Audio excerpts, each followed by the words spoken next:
K-팝, K-드라마가 전 세계적으로 주목을 받고 있다는 것은 사실이지만 아무리 그래도 한국이 프랑스보다 살기 좋다라고 평가하는 건 프랑스인으로서 굉장히 모욕적으로 들립니다. 아시아 변방의 작은 나라와 G7인 프랑스를 비교하다니 지금 당장 사과하세요. CNN 파리 지국에서 프랑스 정부 관계자가 한국 특집 보도를 기획한 PD에게 흥분을 주체하지 못한 채 고함을 지르고 있는데요. 이들에게는 과연 무슨 일이 있었던 걸까요? 영상 시청 전 구독과 좋아요를 눌러주시면 영상 제작에 큰 힘이 됩니다. 안녕하세요. 프랑스 파리에서 PD로 일하고 있는 소피 르클레어입니다. 한국에 계신 여러분들에게 꼭 들려드리고 싶은 이야기가 있어 이렇게 글을 쓰게 되었어요. 그날도 파리의 새벽 공기는 차가웠습니다. 시간은 오전 4시. CNN 파리 지국의 다큐멘터리 PD로서 유럽의 관료주의 시리즈를 기획하던 저는 파리 시청 앞에서 카메라를 세팅하고 있었어요. 손가락이 얼어붙는 듯한 추위 속에서도 삼각대를 고정하는 손길이 바빴죠. 아직 해도 뜨지 않은 이 시각에 놀라운 광경을 목격했거든요. 체류증을 갱신하려는 시민들이 길게 줄을 서 있었습니다. 새벽인데도 이미 50명은 좋게 넘어 보이는 인파였어요. 줄 맨 앞에서 만난 마리아는 스페인에서 온 유학생이었습니다. 담요를 몸에 둘둘 감은 채 웅크리고 있던 그녀의 모습이 아직도 선명하네요. 6개월 전부터 이메일을 보냈는데 답장이 없어서 직접 왔어요. 체류증이 곧 만료되는데 답답해서 견딜 수가 없었죠. 그녀의 떨리는 목소리에서 절박함이 느껴졌습니다. 카메라를 들이대자 줄을 서 있던 다른 시민들도 하나, 둘 이야기를 시작했어요. 저는 어제 밤부터 여기 있었어요. 휴가 내고 왔는데 오늘도 안 되면 어쩌나 모르겠네요. 아이 유치원 보내기 전에 일 처리하고 가야 하는데. 한숨 섞인 목소리들이 새벽 공기를 무겁게 만들었습니다. 사실 이런 모습은 더 이상 놀랍지 않았어요. 여권 발급에 3개월, 체류증 갱신에 6개월이 걸리는 건 파리에선 일상이었으니까요. 행정 서비스를 받으려면 휴가를 내야 했고 이메일은 답장이 없었으며 전화는 늘 통화 중이었습니다. 파리 5구의 작은 카페에서 만난 율리안의 이야기는 더 충격적이었죠. 따뜻한 카페 오레를 앞에 두고 그가 들려준 은행 개설 이야기는 마치 현대판 동화 같았어요. 믿기 힘드시겠지만 은행 계좌 하나 만드는데 한 달이 걸렸어요. 예약하고 기다리고 또 예약하고 또 기다리고 이게 반복되는 거예요. 그의 한숨 소리가 지금도 생생하네요. 그러던 중 우연히 파리 15구에 사는 한프 부부 테오와 지연 씨를 만나게 됐어요. 그들의 아파트에서 진행된 인터뷰는 제 인생의 전환점이 되었죠. 인터뷰 도중 지연 씨가 들려준 이야기가 제 호기심을 자극했거든요. 한국에서는 이런 일들이 모두 당일에 해결돼요. 은행 계좌도 각종 증명서도 기다릴 필요가 없어요. 심지어 지하철역에서도 민원 서류를 발급받을 수 있다니까요. 태호는 아내의 말에 고개를 끄덕이며 말했습니다. 처음에는 저도 믿기 힘들었어요. 하지만 지난번 한국 방문에서 직접 경험해보니 정말 놀라웠죠. 프랑스도 이렇게 변할 수 있다면 얼마나 좋을까요? 처음엔 그저 과장된 이야기라고 생각했죠. 하지만 지연 씨가 보여준 동영상들은 제 생각을 완전히 바꿔놓았어요. 지하철역에 있는 무인 민원 발급기, 스마트폰으로 처리되는 각종 행정 업무, 당일에 끝나는 은행 업무까지 마치 다른 세상의 이야기 같았습니다. 그 순간 제 머릿속에서 새로운 기획이 떠올랐어요. CNN 스페셜 디지털 정부의 미래였죠. 문화 강국으로만 알려진 한국의 또 다른 모습, 바로 세계 최고 수준의 행정 시스템을 소개하고 싶었습니다. 지국장님과의 미팅도 순조로웠어요. 소피, 당신 눈에서 반짝임이 보이는군요. 이건 꼭 해봐야 할 프로젝트겠어요. 지국장님의 말씀에 용기를 얻어 바로 기획안을 제출했고 다행히 빠른 승인을 받을 수 있었습니다. 파리 시청 앞 마지막 취재를 마치고 돌아오는 길에 여전히 줄지어 서 있는 시민들을 바라보며 생각했어요. 곧 이 풍경이 바뀔 수 있을까?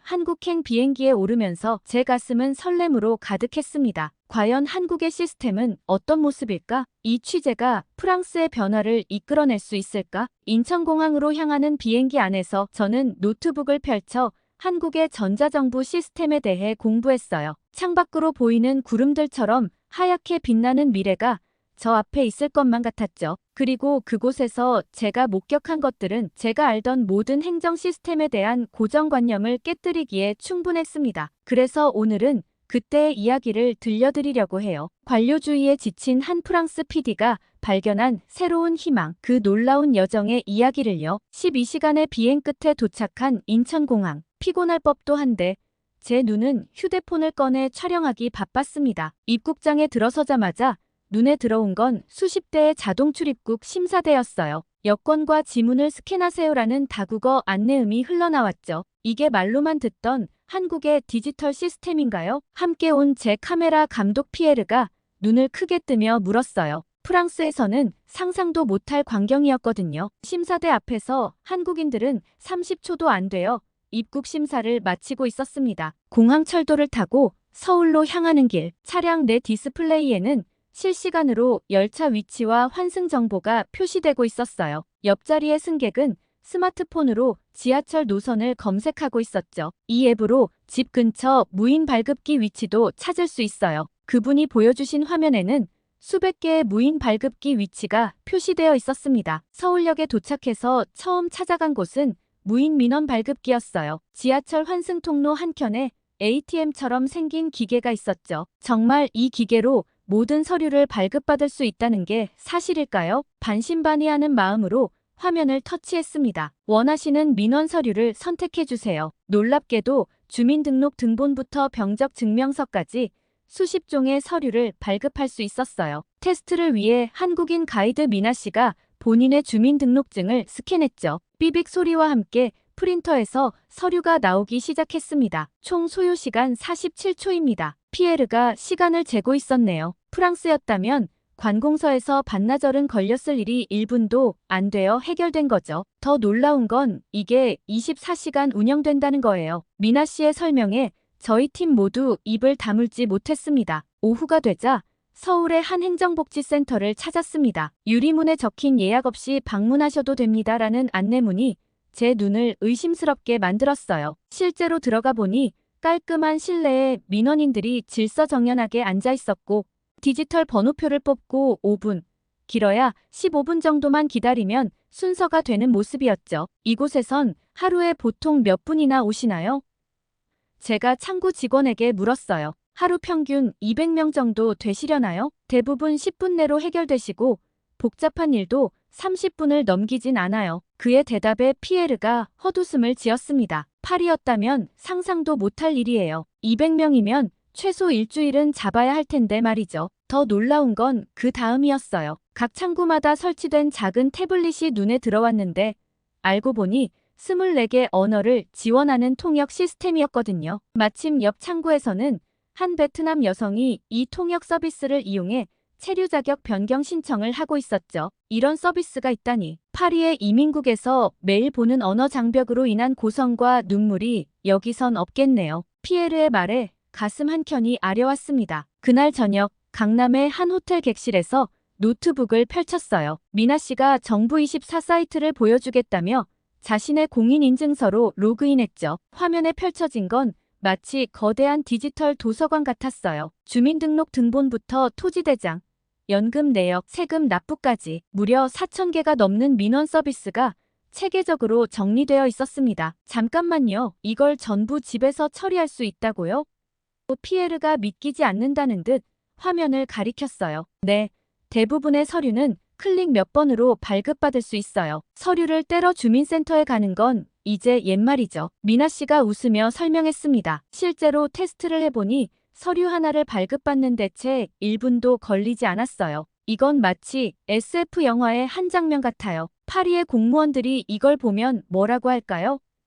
피에르의 농담에 우리 모두 웃음이 터졌지만 그의 말처럼 이건 분명 미래의 모습이었습니다. 취재 첫날부터 느낀 건 이게 단순한 디지털화가 아니란 거였어요. 시스템 전체가 시민의 편의를 최우선으로 설계되어 있었거든요. 프랑스의 시스템은 공무원을 위한 거라면 한국의 시스템은 시민을 위한 거예요. 그날 저녁 제 취재 일지에 이렇게 적었습니다. 서울의 밤거리를 걸으며 생각했어요. 우리가 본 건 빙산의 일각일 뿐이라고. 다음 날은 더 놀라운 광경이 기다리고 있었죠. 한국의 디지털 금융 시스템을 경험하게 될 거라는 걸 그때는 미처 몰랐답니다. 미나 씨는 내일은 은행에 가보죠. 프랑스에서는 상상도 못할 일들을 보게 될 거예요 라며 미소를 지었어요. 그녀의 말에 피에르와 저는 마치 어린아이처럼 들뜬 마음을 감출 수 없었습니다. 아침 일찍 서울 시내의 한 은행을 찾았습니다. 시간은 9시 15분. 은행 입구에서 만난 미나 씨가 웃으며 말했어요. 계좌 개설하고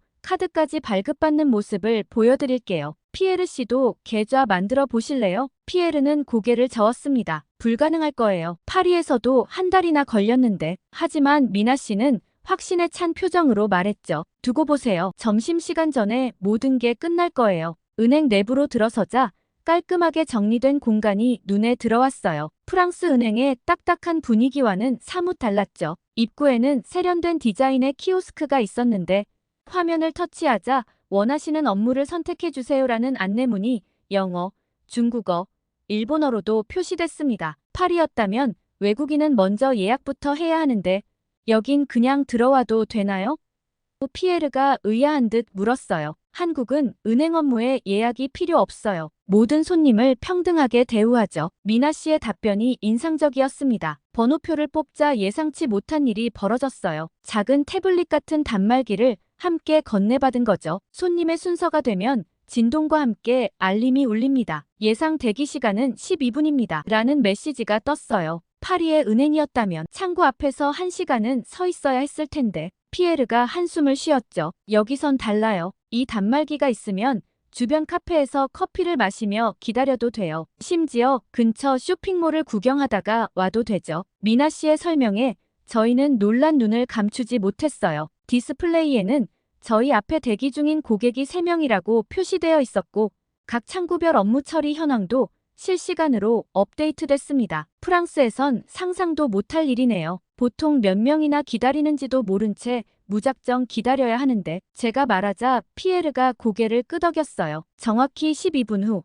예고된 대로 단말기가 진동했습니다. 3번 창구로 안내되었는데 책상은 마치 카페의 테이블처럼 편안해 보였어요. 직원은 밝은 미소로 피에르를 맞이했죠. 프랑스에서 오셨군요. 여권과 체류지 신고증만 있으면 되세요. 30분 정도 소요될 예정입니다. 파리에선 외국인이 계좌를 만들려면 최소 3가지는 더 필요한데요. 집주인의 허가서, 전기세 고지서, 프랑스 체류 비자까지. 피에르가 말하자 직원이 웃으며 답했어요. 한국은 불필요한 서류를 최소화했거든요. 본인 확인만 확실하다면 다른 건 필요 없어요. 이런 게 바로 시스템의 차이구나 하는 생각이 들었습니다. 같은 은행 업무인데 한쪽은 고객의 편의를 최우선으로 생각하고 다른 한쪽은 절차와 규정을 앞세우는 거죠. 그때 마침 옆 창구에서 한 프랑스인이 업무를 보고 있었어요. 호기심에 이끌려 말을 걸어보았죠. 파리에서 온 줄리엔이라는 분이었는데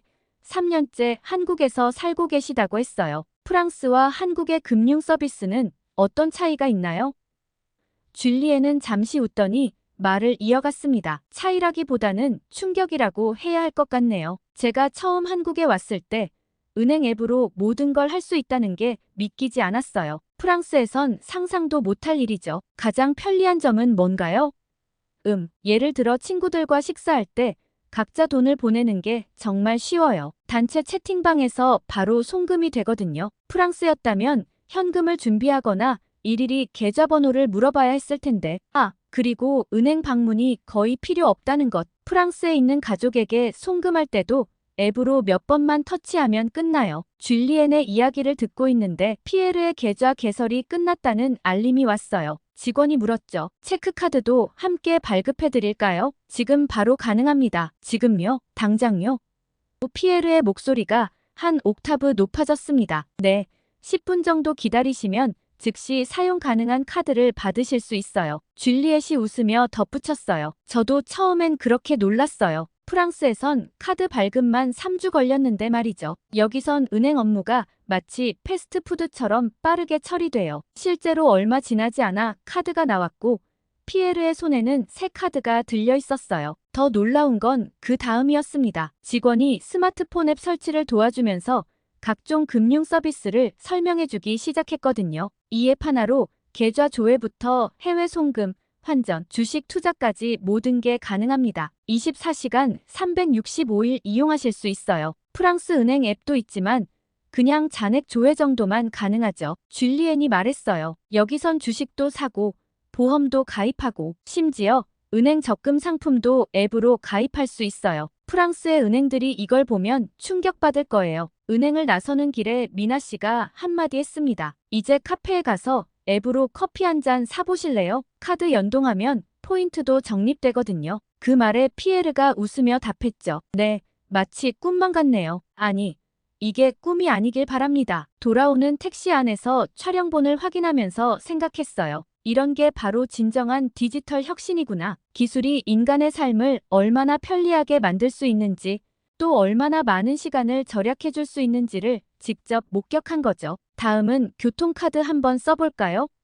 미나 씨의 제안에 저희는 또다시 설렘 가득한 표정을 지을 수밖에 없었습니다. 한국의 대중교통 시스템이 어떨지 그때는 상상도 못했거든요. 서울의 아침이 시작되는 강남역 출근 시간대에 지하철을 촬영하면서 가장 먼저 눈에 들어온 건 깔끔한 역사 내부였어요. 와, 바닥이 반짝반짝하네요. 피에르가 놀란 듯 말했습니다. 파리 지하철은 낙서나 쓰레기 때문에 늘 지저분한데 이건 마치 호텔 로비 같아요. 플랫폼에는 수많은 사람들이 두 줄로 질서정연하게 서 있었죠. 바닥에 노란 선을 넘는 사람이 단 한 명도 없었어요. 파리였다면 모두가 한꺼번에 몰려들어 아수라장이 됐을 텐데 피에르의 말에 고개를 끄덕였습니다. 지금 이용객이 가장 많은 시간대인데도 질서가 완벽하네요. 파리 지하철에선 상상도 못할 광경이에요. 승강장 스크린도어 너머로 열차가 들어오는 모습이 보였죠. 놀랍게도 열차 안은 겉에서 보이는 것처럼 깨끗했어요. 의자는 물론 손잡이까지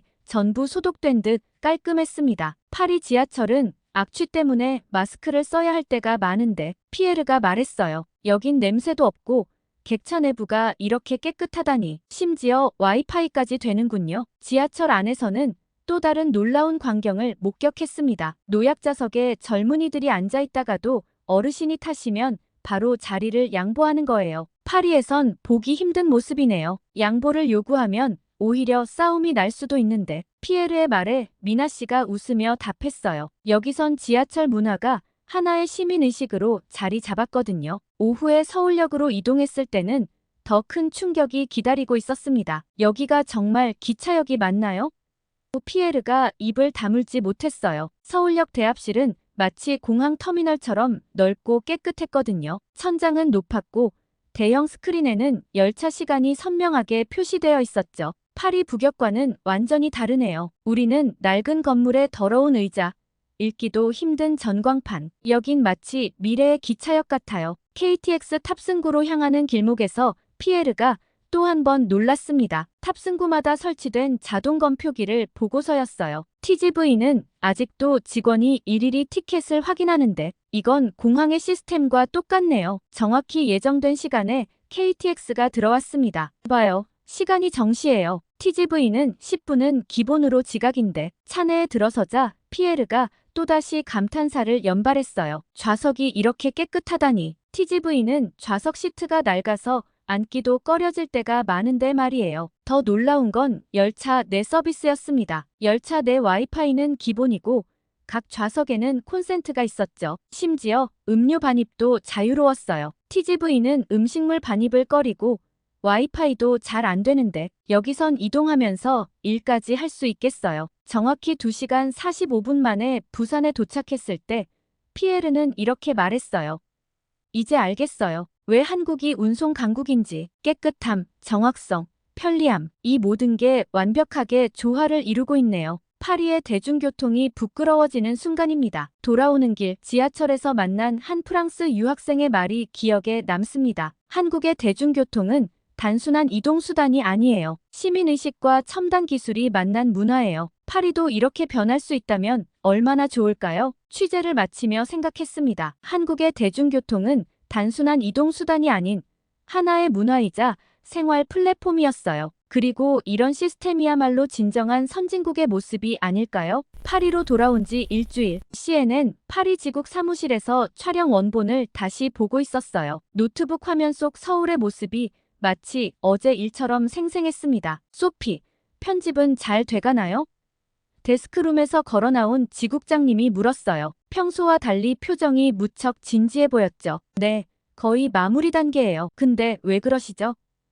실은 본사에서 연락이 왔어요. 당신의 기획안을 보고 특별 편성을 결정했답니다. 디지털 정부의 미래를 글로벌 특집으로 만들자고 하더군요. 가슴이 쿵쾅거렸어요. 제가 취재한 내용이 전 세계에 방송된다고 하니 그만큼 책임감도 커졌죠. 한 가지 부탁이 있어요. 지국장님이 말을 이어갔습니다. 프랑스 정부 관계자들과 인터뷰를 추가했으면 해요. 그들의 반응이 궁금하거든요. 다음 날 파리시청 디지털 혁신과 마르셀 국장과의 인터뷰가 있었어요. 서울의 영상을 보여드리자 그의 표정이 점점 변해갔습니다. 마르셀 국장은 원목 책상 앞에서 제가 건넨 태블릿을 뚫어져라 보고 있었어요. 영상 속 지하철역의 무인 민원 발급기에서 1분 만에 서류가 발급되는 장면이었죠. 놀랍군요. 그가 깊은 한숨을 내쉬었어요. 우리는 늘 프랑스가 선진국이라고 자부해왔는데 행정 서비스만큼은 한참 뒤처져 있었네요. 그는 잠시 말을 멈추고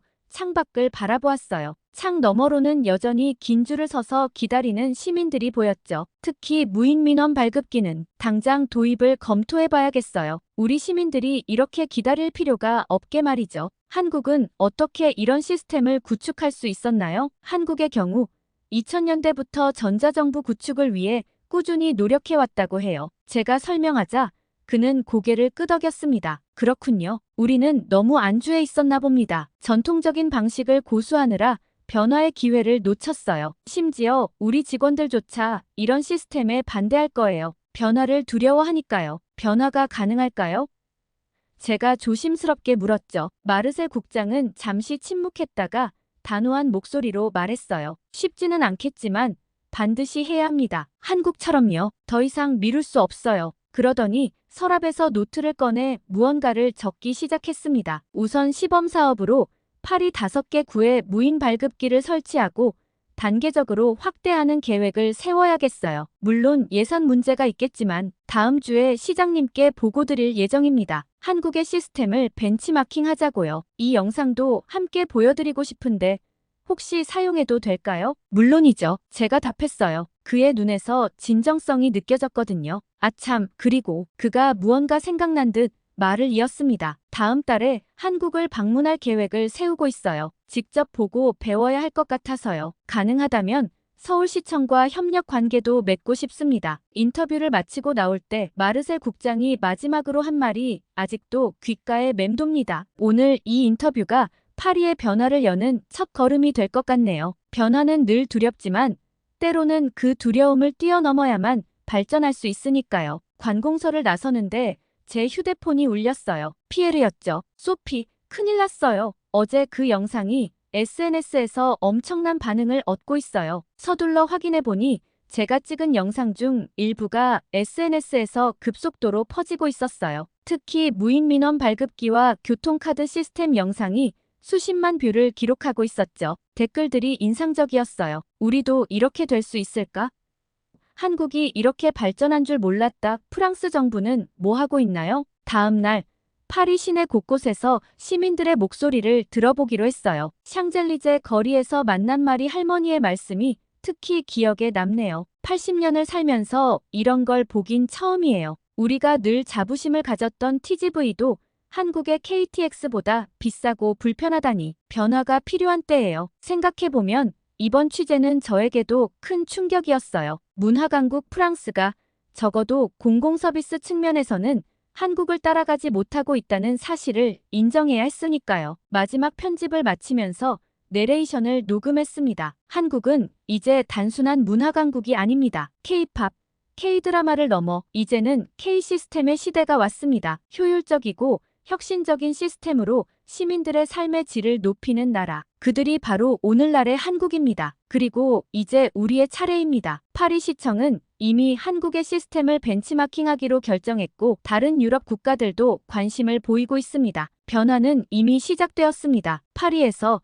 CNN의 소피 르클레어였습니다. 녹음을 마치고 창밖을 바라보았어요. 여전히 파리시청 앞에는 긴 줄이 이어져 있었죠. 하지만 이제는 희망이 보입니다. 우리도 변할 수 있다는 희망 말이에요. 제 보도를 통해 우리 프랑스가 한순간에 한국처럼 디지털 선진국이 될 수 없다는 사실을 잘 알고 있습니다. 하지만 변화의 밑거름이 될 수는 있을 거라고 확신합니다. 이번 보도를 계기로 저희 팀은 한국의 문화를 비롯해 공공 시스템에 대해서도 지속적인 관심을 가질 계획입니다. 여러분에게 제 이야기를 또 전해드릴 기회가 온다면 그때에는 한국 덕분에 변화하게 된 프랑스의 소식을 꼭 담고 싶습니다. 여러분의 가정에 평안과 행복이 함께 하시길 바랄게요. 파리에서 도착한 소피 르클레어 씨의 사연은 여기까지입니다. 오늘도 끝까지 시청해주셔서 감사합니다. 구독과 좋아요는 코레아우라 영상 제작에 큰 힘이 된다는 거 꼭 기억해주세요. 좋은 사연을 갖고 다시 인사드리겠습니다.